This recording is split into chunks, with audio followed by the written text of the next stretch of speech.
Welcome to a Foxy Tech Tips tutorial on switching between the 12-hour and 24-hour clock on Xiaomi watches.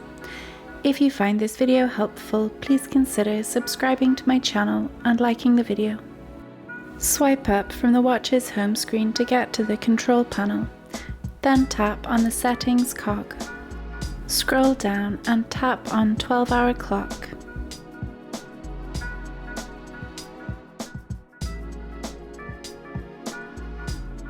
Then tap the toggle to the right of 12-hour clock to switch it on or off. When the toggle is blue, it is on the 12-hour clock, and when the toggle is black, it is on the 24-hour clock. And that draws an end to this tutorial. Please like the video if you found it helpful, and subscribe to Foxy Tech Tips for more Xiaomi watch tips and tricks.